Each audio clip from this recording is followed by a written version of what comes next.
Assalamualaikum warahmatullahi wabarakatuh. Saya Dita Syafira dari kelompok 9 akan menyampaikan materi tentang konsep produksi media pendidikan bersifat elektronik. Media pembelajaran adalah suatu alat yang digunakan untuk melaksanakan suatu proses belajar mengajar dengan mempermudah pemahaman siswa dalam memahami pelajaran. Maka media yang digunakan juga harus sesuai dengan materi yang disampaikan oleh gurunya. Ada juga media pembelajaran berbasis komputer.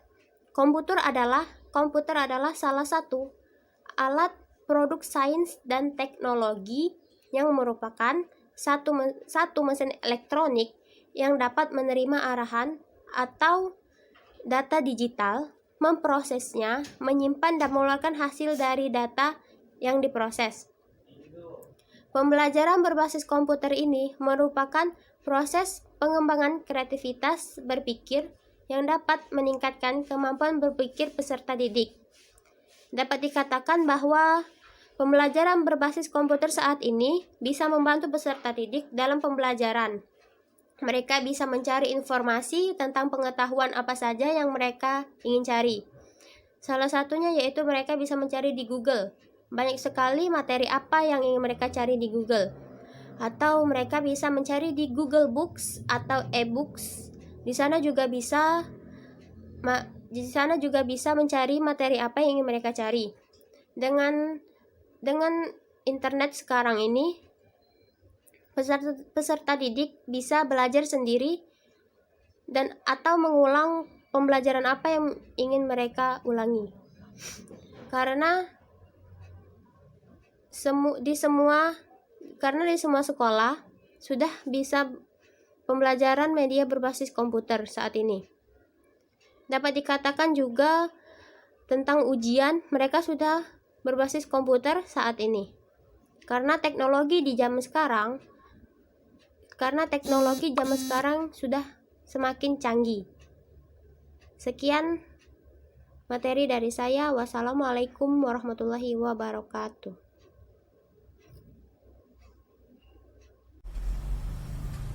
Baiklah, saya akan melanjutkan materi selanjutnya, yaitu macam-macam media pendidikan berbasis komputer.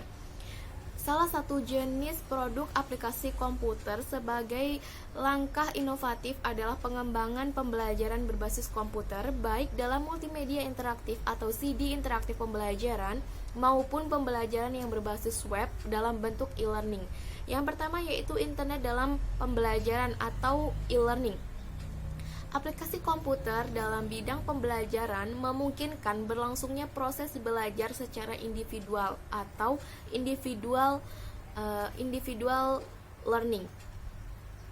Pemakai komputer atau user dapat melakukan interaksi langsung dengan sumber informasi. Yang kedua yaitu multimedia interaktif atau CD interaktif pembelajaran. Pengguna dapat mengontrol secara penuh mengenai apa dan kapan elemen multimedia akan ditampilkan atau dikirimkan. Yang ketiga yaitu mikroskop PowerPoint. Mikroskop PowerPoint yaitu salah satu perangkat lunak yang sering digunakan untuk membuat media pembelajaran secara sederhana dan semenarik mungkin. Materi selanjutnya yaitu model pembelajaran dengan media komputer. Terdapat beberapa model pendekatan yang dapat dipergunakan dalam pembelajaran dengan media komputer di perguruan tinggi. Model-model tersebut yaitu, yang pertama yaitu simulasi. Pada model simulasi, komputer sudah menyediakan suatu situasi buatan yang serupa dengan situasi yang sebenarnya, di mana mahasiswa dapat melakukan latihan sama persis seperti dalam situasi yang sesungguhnya. Yang kedua yaitu drill and practice. Metode drill and practice ini merupakan metode pembelajaran, latihan, dan praktik yang digunakan secara berulang-ulang untuk memperoleh keterampilan serta ketangkasan dari materi yang telah dipelajari, sehingga siswa berperan aktif di dalam proses pembelajaran, tidak hanya berpusat pada guru saja. Dengan dilakukannya latihan dan praktik ini, secara berulang-ulang menyebabkan siswa paham dengan apa yang telah dipelajari sehingga hasil pembelajarannya lebih optimal. Terima kasih. Baiklah, saya akan melanjutkan materi selanjutnya. Kelebihan dan kekurangan media komputer. Berikut ini dikemukakan beberapa kekuatan dan keterbatasan komputer yang digunakan untuk tujuan-tujuan pendidikan. Komputer dapat mengakomodasi siswa yang lamban menerima pelajaran karena ia dapat memberikan iklim yang lebih individual. Tidak pernah lupa, tidak pernah bosan, sangat sabar dalam menjalankan instruksi seperti yang diinginkan program yang digunakan. Komputer dapat merangsang siswa untuk mengerjakan latihan, melakukan kegiatan laboratorium atau simulasi karena ketersediaan animasi grafik, warna, dan musik yang dapat menanamkan realis.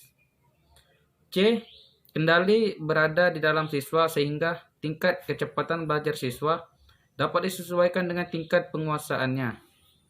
Dengan kata lain, komputer dapat berinteraksi dengan siswa dengan perorangan, misalnya dengan bertanya dengan menilai jawaban.